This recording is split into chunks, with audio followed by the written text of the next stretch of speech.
Yeah, but he could definitely fight, that's for sure.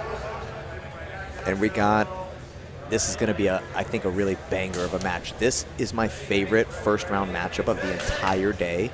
We got Mike Lady from 10th Planet Vegas taking on Sam Barbosa from 10th Planet Jacksonville. TJ, these two guys, I'm pretty familiar with both. Mike Lady, one of my former students from Vegas, purple belt under my coach, Casey Halstead. He just made it to the second day of the ADCC trials a few months ago in the heavyweight division. So he won 3 matches at ADCC trials, made it all the way to the quarterfinals. And it's a really big accomplishment. You know, you're going against the elite guys in the world. Sam Barbosa, on the other hand, just won that pro tournament in Florida a couple weeks ago. He's a pro MMA fighter. He's undefeated, very highly touted, coming from Coach Brian Brown. Shout out to him and back in Jacksonville. And I think this is probably the most exciting, even matchup that I was excited for the first round. So break down the styles. What do you expect from which athlete? So Mike Lady, again, I coached him for a number of years in Vegas during my tenure there, teaching under Coach Casey. Mike Lady was a high school wrestler. He also wrestled in junior college. And so I expect Mike to be on top for most of the game. Mike's a really good body lock passer, which we're seeing exploits of right now. He's in the body lock on Sam Barbosa on the bottom. And Mike is really patient. He also has a really high-level deep half-guard game from the bottom. So if Mike at any point ends up on the bottom, I can almost assure you guys at home we're going to see some deep half-guard. That being said, Sam Barbosa, rubber guard, really good on the bottom, good top pressure passing. I've seen him hit some like mounted triangles, omoplatas, mounted arm bars as well in tournaments. So he's got, I think, a little bit of a more dynamic, I guess you would say, style. Sure. Mike Lady, a little bit more patient and a little bit more of a heavyweight game, again, focusing on the guard passing. And if he does end up on bottom, he sweeps via deep half and gets back on top via wrestle-ups. We see a Barbosa with the front headlock looking for an anaconda. Might get this, using his leg really well. I like how he uses that right leg, TJ, to control Mike Lady's trapped arm. Able to get on top now. And Mike Lady is good and confident from this turtle position, this referee position. Right. Again, being a wrestler, he also gets a lot of wrestle-ups from these type of positions. Nicely done there, able to get free for the time being, not trying to get back to his feet. That's the thing about Mike.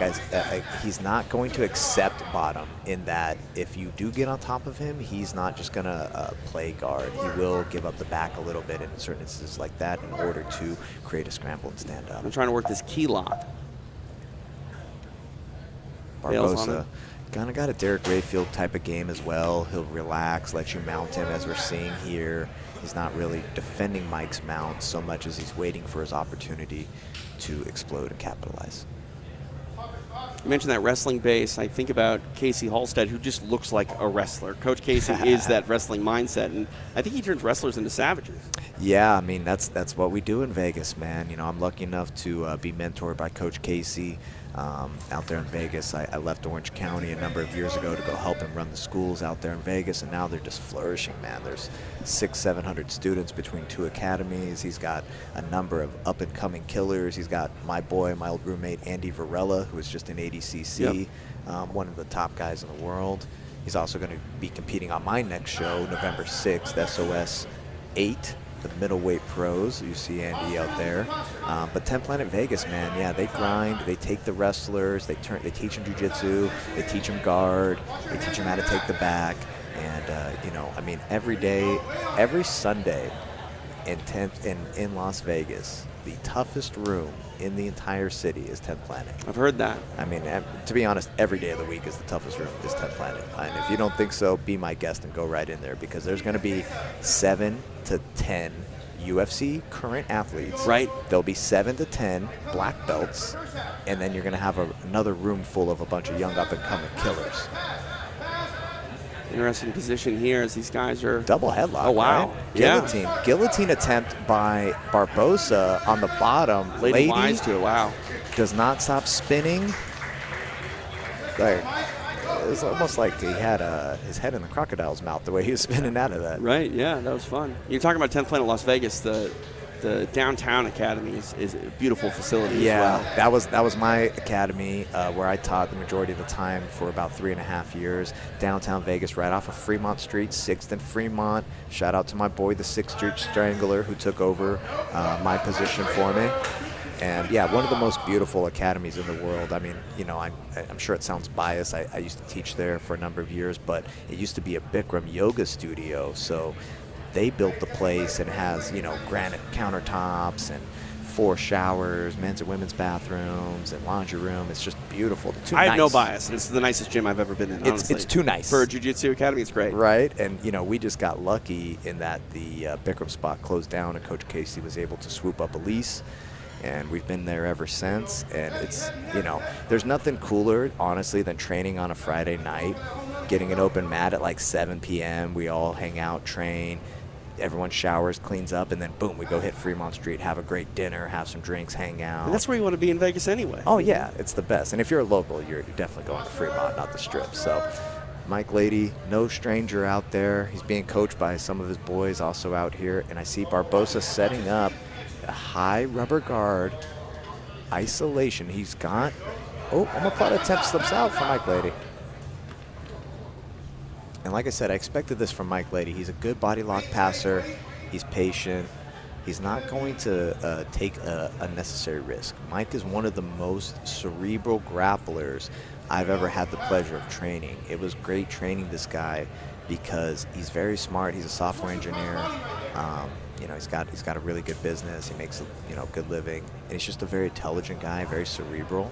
And he doesn't do anything without data. He's, like I mentioned earlier today, it's like that was one of the things me and him were constantly DMing and nerding out about is different data over, jiu-jitsu events and tournaments and things of that nature. So Mike has a very controlled way about him. You know, I've never seen him angry. He's a guy who doesn't get too high or too low ever. And I think you see that in his jiu-jitsu because he's been put in a couple spots. Right. But maintains composure and works his way out. And you need to be calm in those spots. You need to take data and understand how to strategically approach things. And he's done that. He's been in some precarious situations today, and he's gotten through the other side to continue to fight. And that's one thing, too. You talk about data. That's something that Eddie Bravo has been very high on when it comes to combat jiu-jitsu. And I think just jiu-jitsu in general, we see data, get calculated and gathered more and more, and we see the game evolve on the EBI as well as the CJJ mats. Yeah, it's always evolving. It's always changing up, and I think there's just always new opportunities, for people to figure new things out. Whether that's EBI, whether that's points tournaments. Barbosa trying to come up on the back here of Lady. Nicely done. He's able to secure it. Mike's fighting that bottom hook with his left arm, but in doing so, he's giving up exposure to his own neck, and I would like to see him fight 2 hands on the neck instead. Definitely not a comfortable position here. And now he's going to get in a position where he might be stuck with that body triangle on the top side. Yes. Hard to see from our position. Looks like he's fighting the hands. Yeah, so Barbosa's got that body triangle. Mike is trying to go hips down in order to free his right leg from that hook behind his knee. Camera might be kind of in the face of the hand fight, but the real battle that's going on is actually that foot behind Mike's knee. Right. That's the real battle, to get that body triangle unlocked. And Mike knows what he's doing. I would like to see him switch his hips the other way right now to free that hook. So that hook is now free. Mike needs to not let it keep him stuck. And there he goes. He turns his hips down, which is good. He needs to turn the hips down to unlock that triangle. 1 minute remains here in regulation. Barbosa on the back here of Lady, and you got to believe that if he doesn't get this submission, it's going to have a lot of momentum carried with him in going into overtime. And he's fatiguing Lady here, who's being very defensive, but it looks like he might be rolling into the guard. Yeah, Lady's doing a good job of keeping his knees squared up, protecting his left arm right now. I'm sure he knows that Barbosa's probably thinking about an armbar. Nicely done. Gives it up and works his way out. Mike, like I said, Mike is very composed. He never gets too high, never gets too low. Barbosa into this Kimura grip. Might see a step around arm lock. Might see a step around arm lock attempt here. Remember when George St. Pierre had that hit on him from Matt Hughes in the Yes, UFC? yes, exactly. Passes the guard, does Lady. Dying moments here of regulation.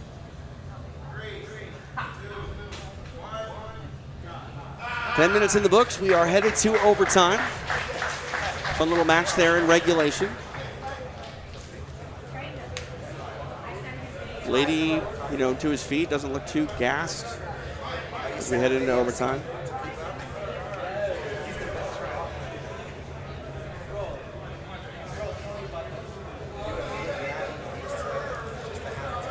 It's always interesting to see how different the momentum and sort of composure changes when you go from regulation to overtime, because it is a different game in so many ways. Yes, Barboza did have the back of Lady, but now we're going to overtime, and the mindset and the mentality needs to change a lot. If you're Lady, yes, you need to be controlled and composed and defensive, but you need to get out of there as quickly as possible as well. Yeah, absolutely. I mean, like you said, it does have the possibility for momentum to carry over from regulation into overtime. You saw Barboza being dominant towards the end of regulation. But, just between me and you, I'm seeing right now, like when we're watching them set up for overtime, Barboza was the one laying down, breathing heavily with his back on the mat. Mike Lady was standing up. And Mike Lady was breathing normally, and I think that will have an indicator as Barboza escapes very quickly for his defense. So we're going to go to the bottom of the first now. Barboza elects to take the back here of Lady.